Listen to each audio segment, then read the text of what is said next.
더불어민주당 인재 영입 5호 오영환님을 모셨습니다. 무섭지 않으세요? 내 앞에 다친 사람이 있고 아픈 사람이 있으니까 그 사람밖에 안 보여요. 저희는 또 오토바이 구급대회라고 심정지나 중증 외상 사고가 일어났을 때 퀵으로 가는 거죠. 그렇게 저렴하게 표현해야 돼요. 보니까 엄청 작은 여자아이였고 파도가 덮치면서 시야에서 사라졌어요. 아무것도 보이지 않는데 아이가 손을 잡더라고요. 그리고 제가 제 손으로 사람을 구한 첫 번째 순간이었으니까. 구독, 좋아요는 사랑입니다.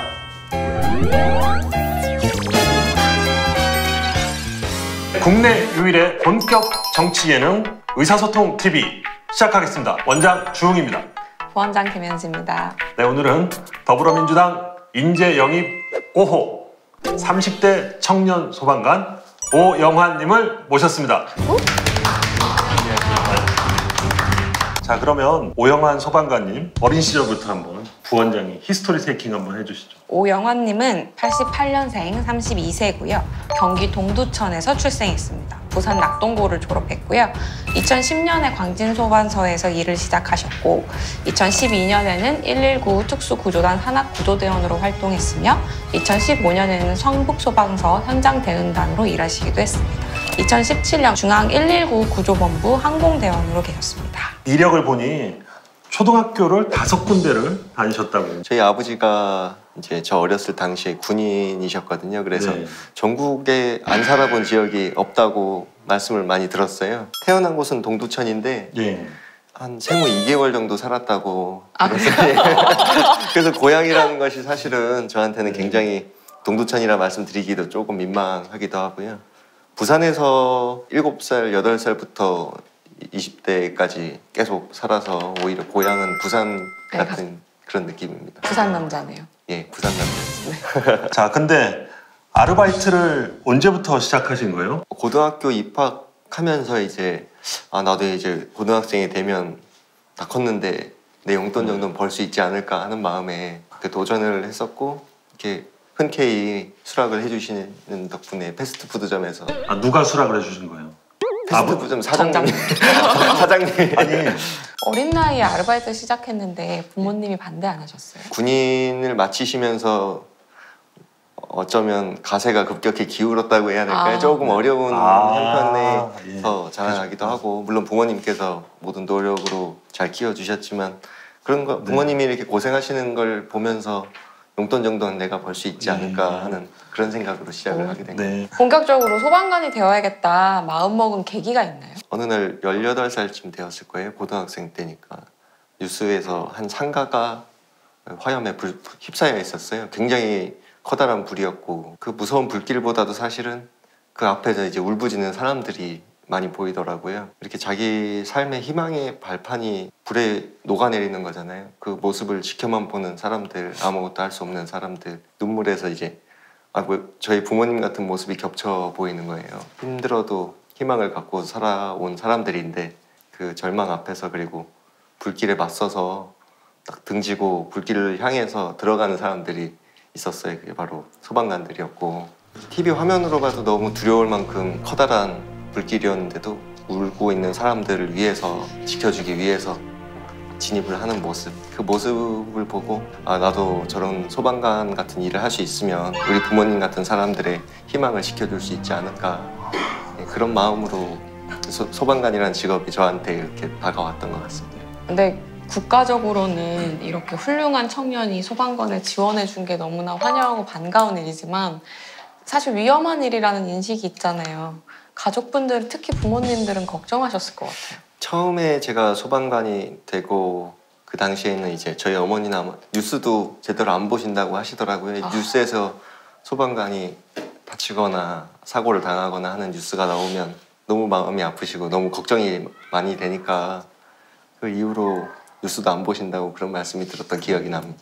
근데 이 소방관이 내가 되고 싶다 그러면 그냥 마음대로 될 수 있는 직업이 아니잖아요. 우선은 시험 통과가 첫 번째 관문이기도 하죠. 필기 시험 말씀하시는 거죠? 필기 시험도 있지만 소방관은 체력 시험과 체력 시험, 체력 시험이 굉장히 강화되던 시기였거든요. 그래서 많은 준비가 필요했습니다. 팔굽혀펴기 이런 거 몇 개씩 해야 돼요? 팔굽혀펴기는 종목에서 없고요. 이제 그래요? 6가지 종목이 있는데 왕복 오래 달리기라든지 윗몸 일으키기, 그리고 뇌근력 그런 것들이 많이 있습니다. 악력도 있고요. 그 말씀하신 근육들이 구조 현장에서 실제 쓰이는 근육인데 팔굽혀펴기는 대흉근이에요. 대흉근 맞죠?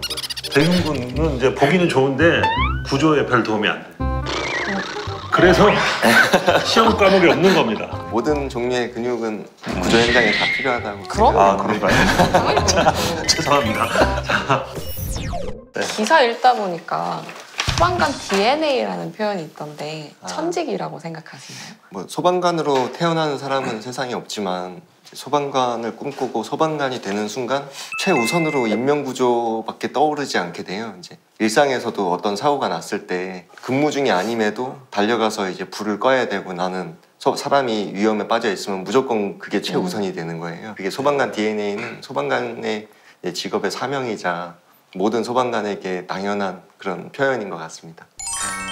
아니 저는 소방관님들 만나면 꼭 여쭤보고 싶었는데 노란 옷이랑 이 헬멧 방화복. 예. 방화복 예. 그거 가지고 불 속으로 들어가면 일단 이거는 불에는 안 타는 거죠? 아, 최소한의 보호 본능이지 불에 직접적으로 닿고 이렇게 하면은 위험합니다. 위험할 수 있는 예. 건가요? 그럼 저도 궁금한 거. 네. 예. 그 방화복이죠. 그 예. 방화복이 되게 비싸서 일반 세탁기로는 세탁이 안 된다고 하던데.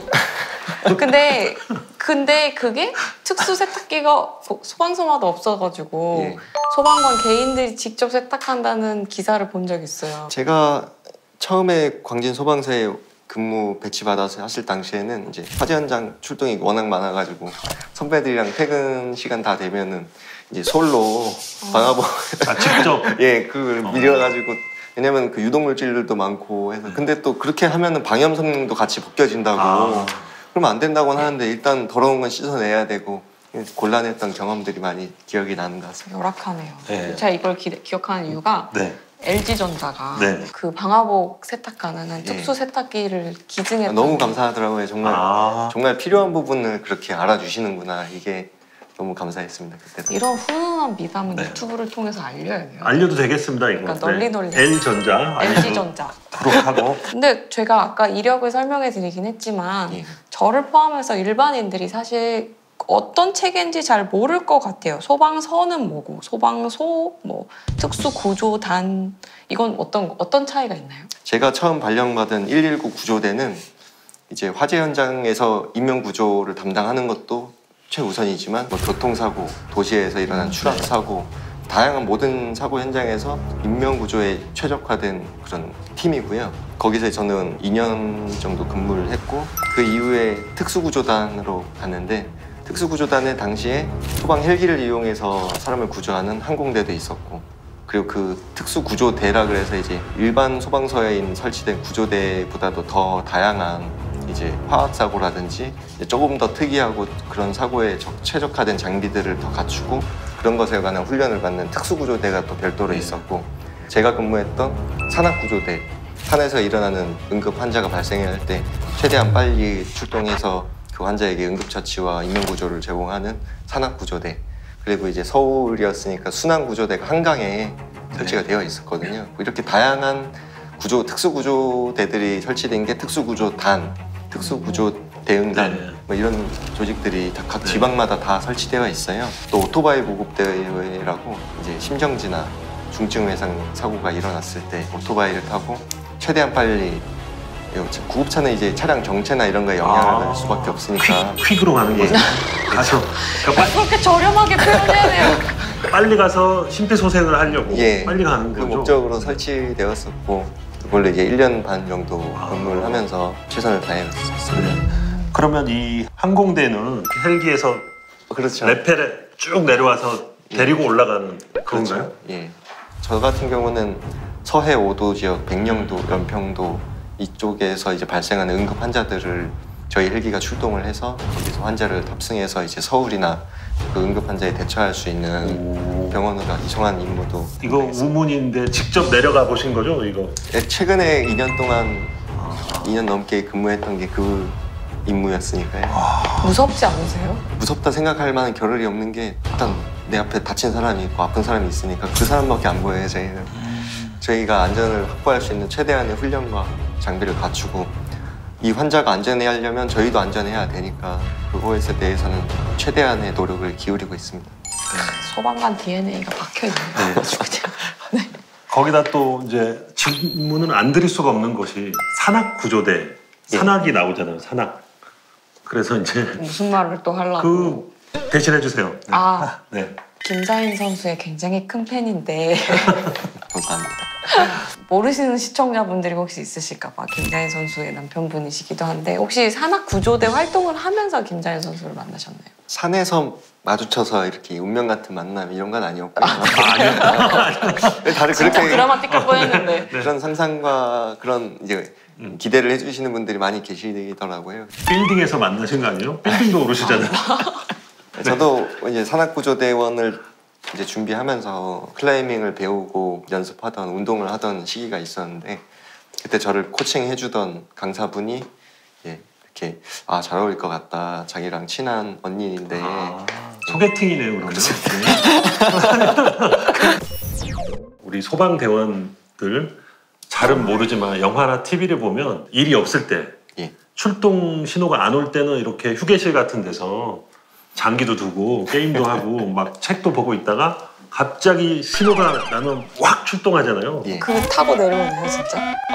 그 봉은 서울에 있는 소방서에서는 거의 철거가 되고 왜냐면 그걸로 인해서 부상이 많이 발생한다. 그런 의견이 있는 걸로 알고요. 저도 제가 근무했던 성북소방서에도 설치는 되어 있었는데 막아놨더라고요. 타지 말라고. 계단으로 내려오죠. 네, 계단으로 뛰어내요. 미끄럼틀이라도 해놓으시지.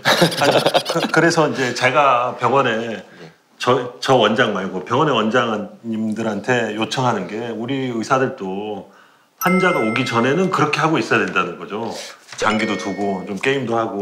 근데 사실 너무 이제 그런 모습으로 알고 계시니까 드리는 말씀이지만 소방서에서도 이제 뭐 예방 업무라든지 행정 업무들이 굉장히 많이 있어요. 그렇게 쉬는 건 아니군요. 예, 물론 쉴 수 있으면 정말 다행이지만 사람들을 구하는 소방 업무에 있어서 행정적으로 또 절차상으로 이상 없게끔 장비 관리부터 시작해서 정말 신경 써야 될 부분들이 많기 때문에 많은 노력을 그래도 하고 있습니다. 저희가 공통 부분이 있기 때문에 응급 구조에 대해서 특히 심폐소생술에 대해서 잠깐 얘기를 나눠보겠습니다. AHA에서 최근에 이제 심폐소생의 방법이 가이드라인이 바뀌었는데 흉부 압박을 무조건 먼저 해라 하여튼 이렇게 바뀌었습니다. 근데 그렇게 해도 이 심정지 된 분을 살리기가 어려운데 그분을 살리게 되면 이제 하트 세이버라고 하게 됩니다.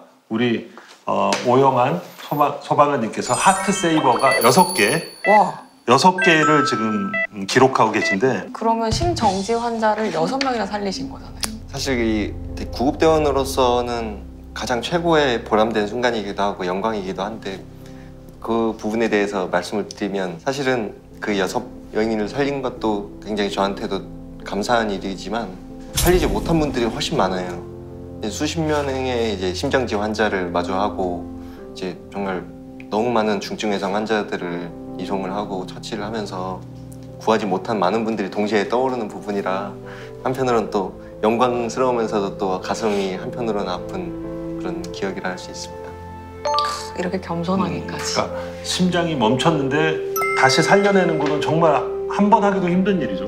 저희 구급대원들이 현장에서 정말 아무리 열심히 최선을 다해서 모든 노력을 다하지만 사실 최초에 발견됐을 때 그 목격자와 발견자분들이 심폐소생술을 즉시 해주지 않으면 소생 확률은 급격히 떨어집니다. 이게 구급차가 아무리 빨리 간다는데 5분 안에 도착하기가 정말 힘든데 도착하더라도 그 5분 안에 적절한 심폐소생술을 받고 있지 않다면은 소생 확률이 정말 너무 어려워요. 저희가 소생할 수 있었던 6번의 경우 역시 목격된 시점부터 적절한 처치를 받은 경우라고 저도 그렇게 기억을 하고 있습니다. 이제 지하철역 같은데 자동 심장 충격기가 있는데 이제 그거를 갖다가 그 시킨 대로 하고서 하면 살릴 수가 있는데 그렇죠. 그거를 하다가 혹시 실수로 잘못해서 뭐가 잘 안 됐다. 그러면 그걸 손댄 사람이 책임을 져야 되니까. 그렇지 않습니다.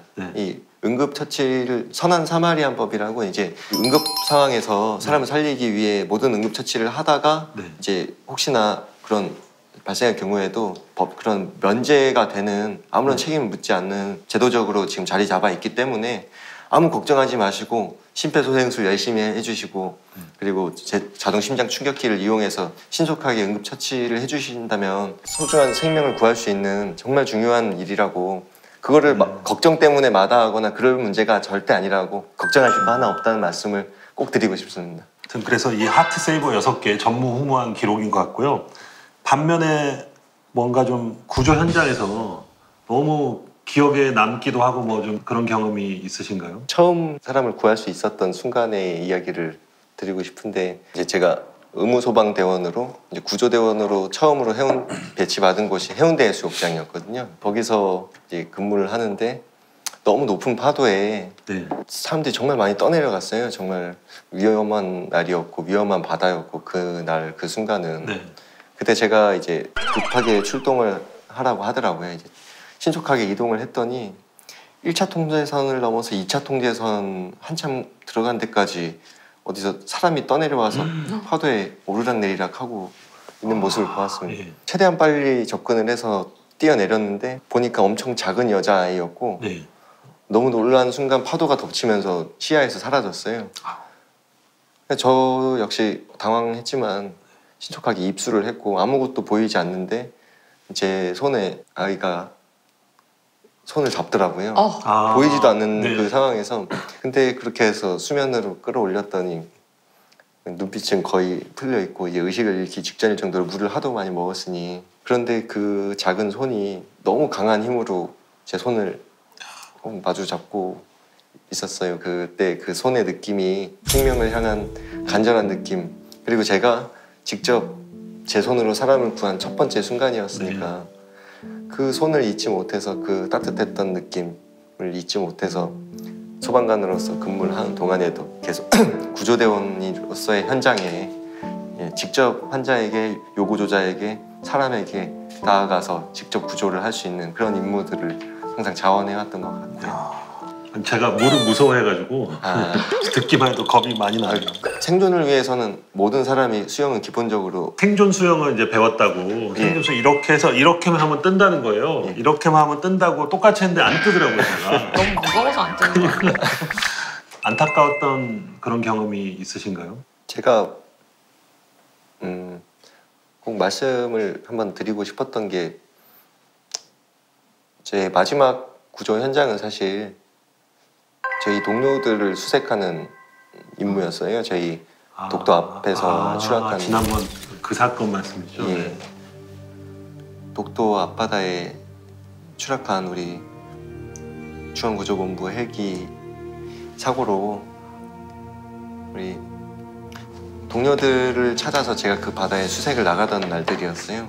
가장 많은 출동 수색을 나가던 날이었고 정말 가슴이 가장 아프던 시기이기도 하고 근데 그런 만큼 나라도 이렇게 항공 임무를 하고 싶었고 애정이 있고 열정이 있는 저라도 우리 동료들의 사명을 이어나가야겠다. 사실 헬기가 떨어진 곳에 헬기를 타고 수색을 간다는 것 자체가 어쩌면 두려울 수도 있는 상황이었어요. 저도 당시에 독도에 이제 수색 중에 착륙을 할 경우가 있었는데 굉장한 큰 강풍이 불 때 굉장히 좀 두렵기도 했죠, 사실은. 하지만 우리 동료들이 그렇게 모든 최선을 다해서 한 명 환자를 위해서 응급 환자 더 한 명이라도 더 살리기 위해서 해왔던 일들이니까 이걸 내가 꿋꿋이 이어야겠다 이런 결심과 다짐을 하고 눈물을 흘리면서도 이건 내가 해야겠다.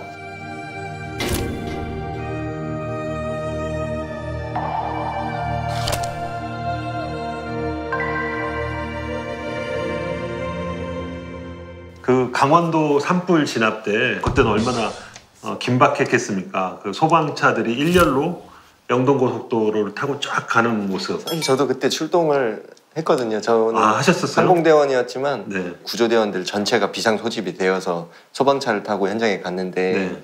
그날 밤에 가는데 이제 고속도로에서 전국에서 모여든 소방차들 다 만나는 거예요.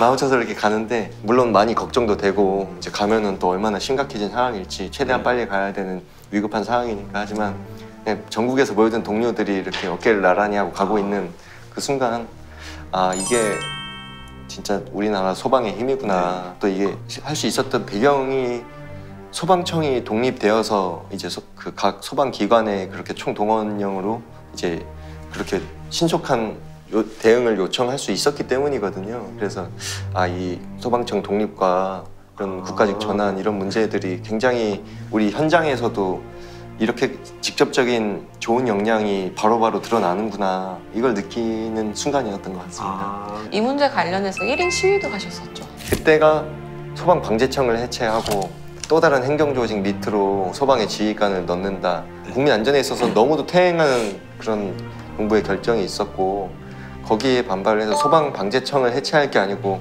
오히려 그 반대로 소방청 독립외청을 만들어야 하고 더 효율적으로 현장 지휘를 하기 위해서 그리고 더 많은 소방관들이 더 많은 사람을 구할 수 있게 하기 위해서 소방관이 국가직 전환이 되어야 한다.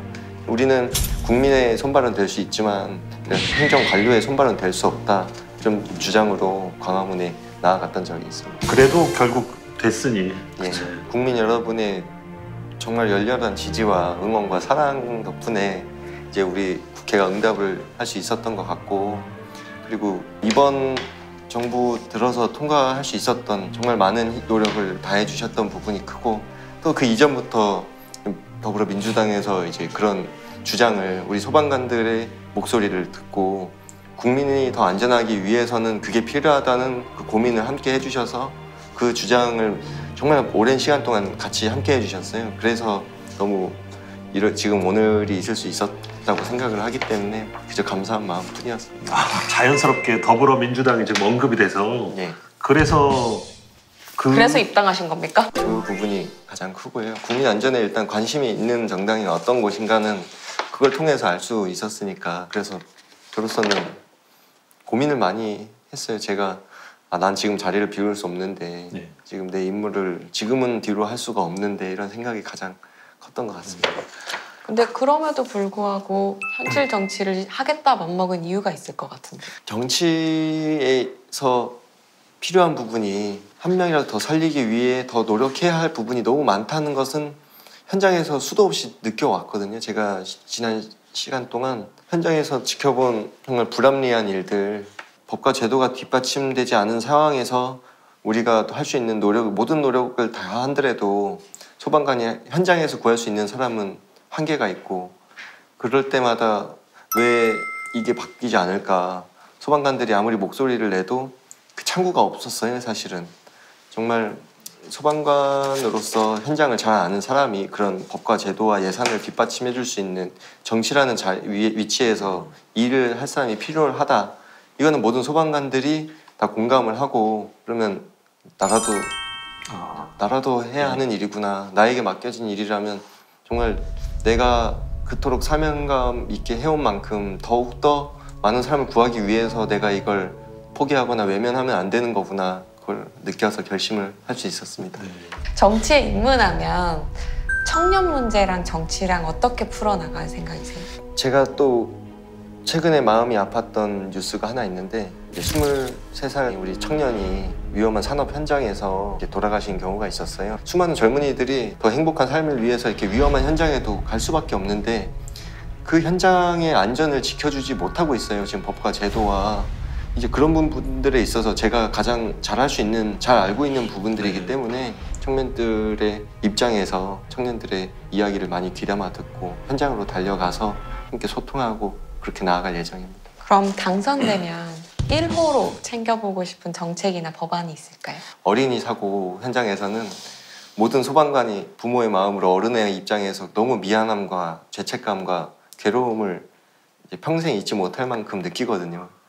어린이 안전에 관한 법률들, 더 이상 이 가슴 아픈 희생된 어린이들의 이름을 딴 법안들이 나오지 않게끔 앞서서 발생 가능한 사고들을 먼저 예측하고 먼저 막아갈 수 있는 그런 법안들, 그리고 또 열악한 환경에 취약계층, 재난에 너무도 취약하신 분들이 많이 계세요.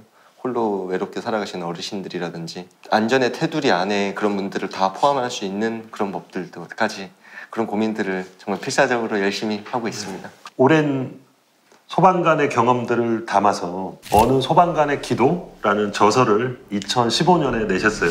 글 쓰는 블로그 브런치라는 게 생겨서 거기다가 이제 제가 현장에서 느껴왔던 마음 아팠던 순간, 감동적이었던 순간들을 작성한 이야기들이 또 책 출간 이벤트가 있길래 그냥 응모를 했던 건데 네. 일이 그렇게까지 진행이 될 줄은 저도 꿈에도 몰랐습니다. 아, 네. 근데 너무 훈훈한 게 인쇄를 기부하셨어요?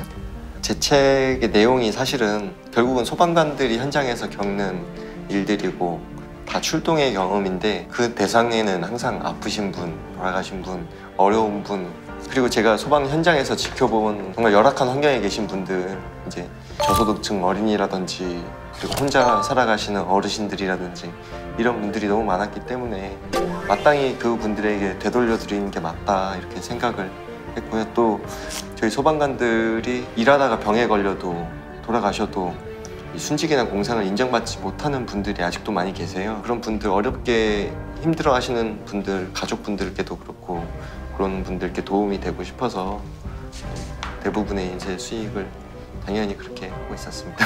아니 출동을 했는데 순직 공상 인정을 바로 안 해주는 출동 현장에서 돌아가시는 분들은 그렇게 순직 인정을 받기 쉽지만 이제 유독물질에 그토록 오랫동안 노출이 되는데 희귀암이나 이런 게 발병을 했을 때 이게 왜 소방 업무랑 관련이 있는지 네. 소방관이 입증해라 이렇게 하니 힘없는 가족이나 기반이 없는 예. 그런 사람들은 정말 너무 힘겹고 불합리한 일이 아닐 수 없습니다.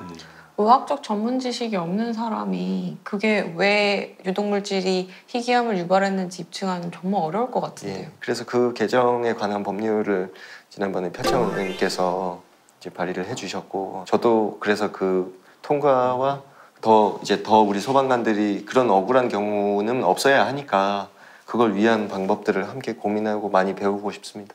오늘의 검진 결과를 이제 말씀드리겠습니다. 인재 영입 제5호 오영환 소방관님의 의사소통 능력은 항상 이거는 부원장이 합니다. 사실 저는 처음에 기사로만 접하고는 굉장히 시원시원한 캐릭터를 기대했어요. 근데 오늘 직접 만나뵈니까 약간 수줍기도 하고 굉장히 겸손하다라는 인상을 많이 받았거든요. 흔히 청년하면 패기만 이야기하는데 청년으로서 오히려 자세를 낮추고 이렇게 겸손한 자세로 국민에게 다가가는 모습에서 새로운 의사소통 능력을 발견하지 않았나 이런 생각이 듭니다. 다시 한번 민주당 인재영입위원회에 크게 박수를 쳐드리고 싶습니다. 그래서 결론은 겸손한 속에 드러나는 의사소통 능력을 만점으로 아까 하트세이버 6개라고 했는데 네. 6점 만점에 6점을 드릴 수 있지 않을까 싶습니다. 6점 만점에 6점으로 하트 6개를 드리도록 하겠습니다. 소방관님이 인재영입 그 당일날 거수경례를 하셨어요. 그래서 그래요? 오늘은 끝날 때 거수경례로 한번 끝내보도록. 오른손 누르는 건가요? 네. 한 번도 안 해봐고. 앉아서 해야 됩니다. 네. 서서. 예. 감히 거수경례를 앉아서 보냈네요. 네. 자, 구독, 좋아요는 사랑입니다. 감사합니다. 감사합니다.